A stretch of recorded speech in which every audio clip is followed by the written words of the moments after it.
Film का starting scene जमीन के ऊपर बादलों के व्यू से शुरू होता है और एक डेथ नरेटर मेल वॉइस आती है कि कोई भी हमेशा जिंदा नहीं रहता, खवा वो कितनी ही कोशिश क्यों ना कर ले। मेरी नसीहत ये है कि जब वक्त आता है तो पैनिक नहीं होना चाहिए। अब एक ट्रेन बर्फ के एरिया से गुजरती दिखाई देती है और इसमें मेन कैरेक्टर लीजल बैठी होती है। ये एरा नाजी जर्मनी के दौर वर्ल्ड वॉर 2 का होता है। लीजल अपने छोटे भाई की डेथ ट्रेन में देखती है, जिसको एक जगह रुककर दफना दिया जाता है। अब 1938 का टाइम जर्मनी में दिखाया जाता है और एक गाड़ी स्नो फील्ड से गुजरती दिखती है जिसमें लीजल बैठी होती है। एक्चुअली वो अपने न्यू पेरेंट्स जो कि फोस्टर पेरेंट्स होते हैं उधर जा रही होती है, जिसमें से मामा का नाम रोजा और पापा का नाम हैंस होता है। वो अपने घर पहुंच जाती है। नेक्स्ट मॉर्निंग हैंस एक म्यूजिकल इंस्ट्रूमेंट बजा रहा होता है और लीजल को डाउनस्टेयर्स आने पर इसे गुड मॉर्निंग बोलता है। रोजा लीजल को कहती है कि तुम्हें मुझे मामा कहना है, जबकि हैंस को पापा कहना है। थोड़ी देर में दरवाजा खटखटाता है कोई और एक बच्चा होता है जिसका नाम रूडी होता है, जो बाद में लीजल का बेस्ट फ्रेंड बन जाता है। लीजल रूडी के साथ स्कूल जाती है। जब रूडी और लीजल स्कूल पहुंच जाते हैं और क्लासरूम में जाते हैं तो सब बच्चे खड़े होते हैं टीचर के सामने। टीचर लीजल से नाम पूछती है और उसको चॉक देती है ताकि वो बोर्ड पर अपना नाम लिख सके। लीजल को लिखना और पढ़ना नहीं आता, इसलिए वो 3 क्रॉस लगा देती है बोर्ड पर जाकर, जहाँ से पता चलता है कि लीजल को लिखना नहीं आता।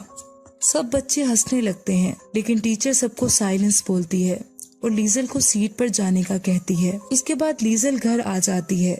इसकी मदर लीजल को अंदर ले जाती है। नाइट टाइम में इसका फादर हैंस गुड नाइट कहता है और लीजल के पास एक किताब देखता है।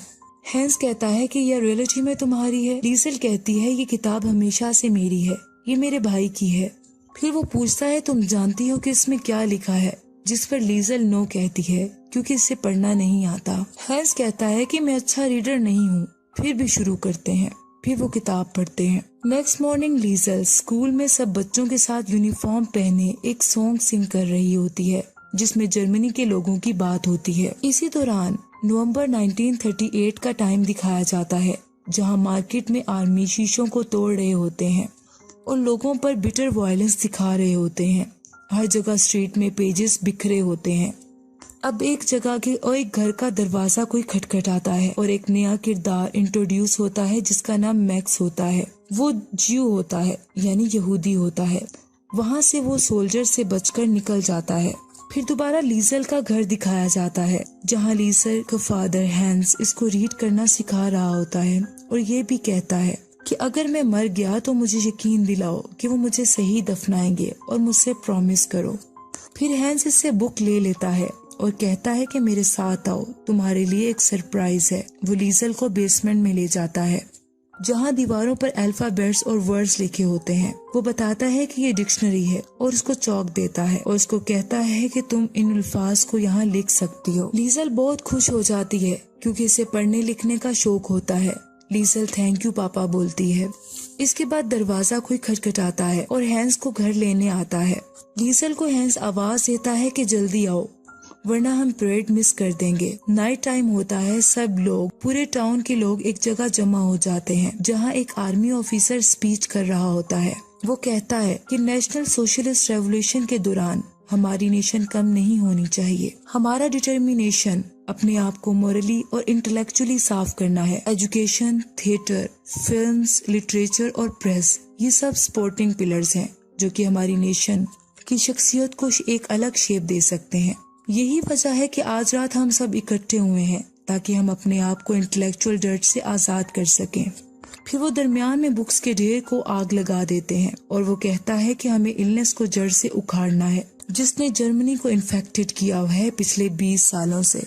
हम अपने दुश्मनों से फाइट करेंगे अगर जंग होती है, और हम अपने फ्यूचर के लिए खड़े होंगे जब तक हमें आखिरी फतह ना मिल जाए।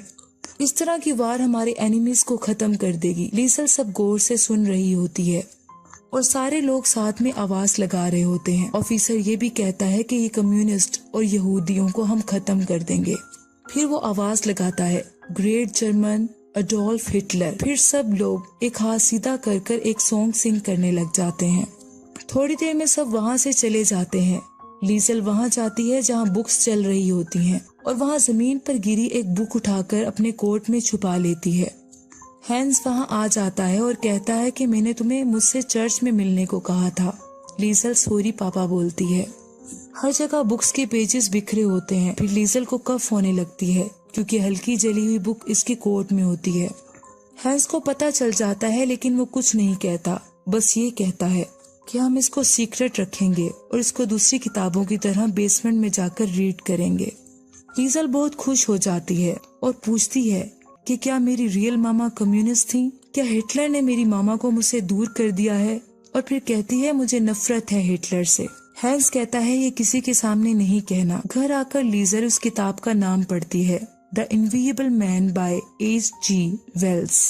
फिर अचानक से कोई दरवाजा खटखटाता है। हकीकत में वो वही किरदार मैक्स होता है जो कि एक ज्यूइश फर्स्ट फाइटर होता है। वो घबराया हुआ आता है और मदद मांगता है और रोजा और हैंस इसको अपस्टेयर्स भेज देते हैं।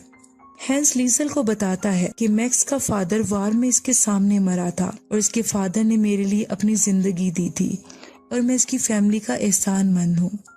फिर वो इसे कहता है लीजल को कि मुझे अपने अल्फाज दो कि तुम ये किसी को हमारे विजिटर्स का नहीं बताओगी और अपनी रूह को भी नहीं। लीजल वादा करती है कि वो किसी को नहीं बताएगी और फिर नेक्स्ट मॉर्निंग स्कूल चली जाती है। स्कूल ऑफ होने पर लीजल रूडी के साथ भागती है और जल्दी से अपने घर आ जाती है। फिर रात को जब ज्यूइश मैक्स सोया होता है तो इसके हाथ में एक बुक होती है।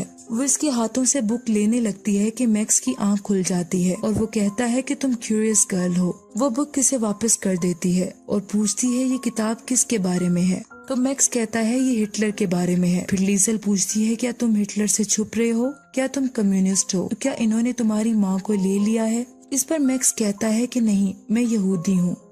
नेक्स्ट मॉर्निंग रोजा लीजल के पास आती है और कहती है कि तुम्हारे लिए एक काम है। उसको लॉन्ड्री के कुछ कपड़े देती है और एक घर जाने का बोलती है। कुछ ही देर में वो रूडी के साथ उस घर में पहुंच जाती है जहां एक ओल्ड लेडी इल्सा होती है जो कि इसको अंदर बुला लेती है और इसको अपनी लाइब्रेरी में ले जाती है क्योंकि शायद वो जान जाती है कि लीजल को लिखने पढ़ने का शौक है।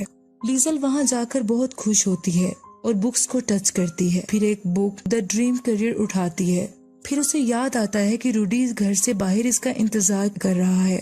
वो ओल्ड लेडी इल्सा को बताकर चली जाती है लेकिन ओल्ड लेडी इल्सा इसे कहती है तुम कभी भी यहाँ बुक्स पढ़ने आ सकती हो। अब मैक्स को बेसमेंट में दिखाया जाता है क्योंकि हैंस की फैमिली को सोल्जर का खतरा होता है कि कहीं वो आकर पकड़ ना ले क्योंकि मैक्स यहूदी होता है। लीजल भी बेसमेंट में जाती है और अपना बुक्स पढ़ना कंटिन्यू रखती है और एक नया वर्ड जो इसे मुश्किल लगता है वो हमेशा बेसमेंट की वॉल पर चौक से लिख देती है। मैक्स इससे पूछता है कि ये वर्ड्स तुम कहाँ से लेती हो, जिस पर लीजल कहती है ये एक सीक्रेट है, लेकिन बाद में बता देती है कि वो कहाँ लाइब्रेरी में जाके बुक्स पढ़ती है और उनको मेमोराइज कर लेती है। इस तरह बाद में मैक्स लीजल को एक बुक गिफ्ट करता है और बताता है कि मेरे रिलीजन में मैंने सीखा है कि हर जिंदा चीज, हर पत्ता, हर परिंदा सिर्फ जिंदा है क्योंकि इनके पास जिंदगी के लिए सीक्रेट वर्ड्स हैं। हम में और क्ले में फर्क सिर्फ वर्ड्स का है, अल्फाज जिंदगी होते हैं। फिर आहिस्ता आहिस्ता बहुत सर्दी बढ़ जाती है। स्नो फॉलिंग की वजह से मैक्स बीमार हो जाता है और बेसमेंट में सर्दी से रहने की वजह से अब लीजल को लगता है कि मैक्स मर जाएगा। वो अपने डेड ब्रदर की पिक इस पर रख देती है और हमेशा की तरह इसके पास बैठकर बुक्स पढ़ती है। The invisible man by H.G. Wells. एक स्ट्रेंजर एक सर्दियों के दिन फेब में बहुत ही तेज हवा और बर्फबारी में यहाँ आया। कोई इसके बारे में नहीं जान सकेगा जब तक कि वो मर ना जाए। इसके बाद लीजल उसी ओल्ड लेडी इल्सा के घर चुपके से विंडो के जरिए लाइब्रेरी में जाती है और एक बुक को चुरा लेती है क्योंकि इल्सा का हस्बैंड लॉन्ड्री लाने से मना कर देता है। और इस तरह वक्त गुजरने के साथ साथ वो एक एक करके बुक चुराती रहती है लाइब्रेरी में चुपके से और रूडी भी इस बात को जान लेता है, लेकिन वो ये कहती है कि मैंने सिर्फ बोरो की हैं। इसके बाद लीजल रूडी को मैक्स के बारे में भी बता देती है। अब बहुत सारे सोल्जर्स बार बार इसी एरिया में चेकिंग के लिए आते रहते हैं कि कोई कम्युनिस्ट या यहूदी तो यहाँ नहीं रह रहा। लीजल की फैमिली अलर्ट रहती है। इस तरह दोबारा सोल्जर का रेड होता है। पूरे एरिया के लोग अपने बैग्स को नाइट टाइम में घरों से बाहर ले जाते हैं और एक तरफ मूव करते हैं। मैक्स को घर छोड़कर हैंस रोजा लीजल के साथ भी उसी जगह पर जाकर छुप जाते हैं, लेकिन मैक्स बेसमेंट से घर से बाहर आ जाता है और बाहर आकर बहुत खुश होता है। मैक्स खुशी से आसमान के तारों को देखता रहता है कि अचानक से सोल्जर की वैन आ जाती है वो खुद को जल्दी से छुपा लेता है। नेक्स्ट डे मैक्स ये डिसाइड करता है कि इसे यहाँ से चले जाना चाहिए ताकि ये फैमिली इसकी वजह से मुसीबत में ना आ जाए। लीसल को मैक्स के यहाँ से जाने का बहुत दुख होता है। मैक्स रात के अंधेरे में निकल जाता है। लीसल बहुत रोती है और हैंस और रोजा भी परेशान हो जाते हैं। फिर नेक्स्ट डे पता चलता है कि लीसल का बेस्ट फ्रेंड रूडी इसको एलीट ट्रेनिंग के लिए सिलेक्ट कर लिया गया है, जो वो समर में स्टार्ट करेगा। हैंस को भी इसी दौरान एक पोस्ट आती है कि आर्मी के लिए सिलेक्ट कर लिया गया है। लीसल कहती है कि हर कोई जा रहा है, इवन के रूडी भी। हैंस कहता है कि अपनी मामा रोजा का ख्याल रखना क्योंकि वो स्ट्रॉन्ग नहीं है जितनी वो दिखती है। इस तरह हैंस भी चला जाता है। अब बहुत ज्यादा अरसा गुजर चुका होता है। लीजल स्टेयर्स में किताब लिए बैठी होती है। इतनी देर में रेंजर्स की वैन वहां आती है और हैंस उतरता है। लीसल इसे देखकर खुश हो जाती है और पापा कहती है कि आप घर वापस आ गए हैं। हैंस अपने घर में बैठा लीसल से बात करता है। लीसल कहती है कि मैं मैक्स के बारे में सोच रही थी, हैरान होते हुए कि वो कहाँ है। हैंस कहता है मैं भी। इस तरह वॉर दोबारा शुरू हो जाती है क्योंकि वॉर डेज होते हैं। नेक्स्ट डे सब कुछ मिट चुका होता है। घर टूट चुके होते हैं। डेड बॉडीज हर जगह बिखरी होती हैं। बिल्कुल सब खत्म हो जाता है। सोल्जर एक जगह के नीचे से एक जिंदा लड़की को निकालते हैं। वो लीसल होती है। लीसल बच जाती है और जख्मी होती है। वो बाहर आते ही पापा मामा कहती है, लेकिन इसकी फैमिली की डेथ हो चुकी होती है। रोजा, हैंस और रूडी सब मर चुके होते हैं। इस तरह लीसल बेहोश हो जाती है। जब लीसल को होश आता है तो वहाँ ब्रिक्स के नीचे एक किताब मिलती है और इसी दौरान वो ओल्ड लेडी इल्सा, जिसके घर लीसल बुक्स चुराने जाती थी, अपनी गाड़ी में वहाँ आ जाती है। लीसल भागकर उस लेडी के गले लग जाती है। फिर आफ्टर 2 इयर्स का टाइम दिखाया जाता है। इल्सा एक टेलर की शॉप पर काम करती दिखाई देती है, जो कि रूडी का फादर होता है। और इस तरह फिर वो देखती है कि दरवाजे पर मैक्स आ गया है और वो उसे देखकर बहुत खुश होती है और जाकर उसे मिलती है। अब दिखाया जाता है कि ये 1945 का टाइम होता है और यूनाइटेड स्टेट के ट्रूप्स ने जर्मनी पर कब्जा कर लिया होता है। अब कहानी अपनी एंडिंग पर पहुंच रही होती है। अब दिखाया जाता है कि क्लाउड्स का वही व्यू जो कि बिल्कुल ओपनिंग सीन में दिखाया गया था। फिर डेथ नरेटर मेल वॉइस में उसकी आवाज आती है कि मैंने बहुत अजीम चीजें देखी। मैंने सारी दुनिया की बदतरीन तबाही को भी अटेंड किया है। मैंने बहुत से अजीम वंडर्स भी देखे हैं, लेकिन मैं यही कहूँगा कि कोई हमेशा के लिए जिंदा नहीं रहता। अब मैं आखिरकार लीसल के पास आया। मैंने खुद गर्जी वाली खुशी महसूस की क्योंकि इस 90 इयर्स में वो बहुत समझदार जिंदगी गुजार चुकी थी। इसकी कहानियों ने बहुत सी रूहों को छू लिया।